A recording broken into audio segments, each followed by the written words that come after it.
For your online sticker mockup, this is the website you'll be using, the media modifier. So when you now fully have access to the site, you go to this search bar here because you want a sticker mockup. You just search sticker, and then you will see various stickers that are going to come out.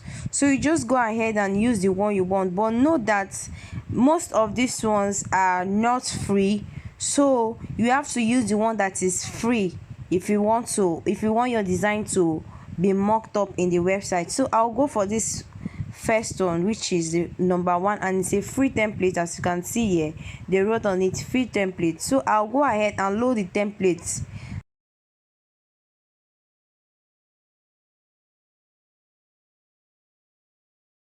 So now I can import my design, which I've done on Pixellab already.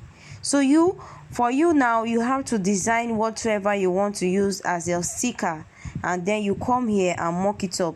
So I'll be using my product sticker to do this. So I'll tap on add image, add your image. But if you have not created yours, you can also tap on create design to do yours. But I already have my image, so I'm going to use the add your image button. Then I'll go ahead and upload my image. Tap on crop, and you see how it came out. Just imagine if you are doing this ellipse crop sticker. So I'm going to show you the finished look of this, like the one I printed and I used on my products. So the one I used for my product is left for the printer.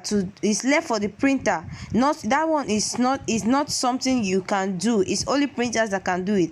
But if you want something that you can do online and post online, then this is what you should do. You should use the mockup generator to do that, and this is a simple mockup generator you can use.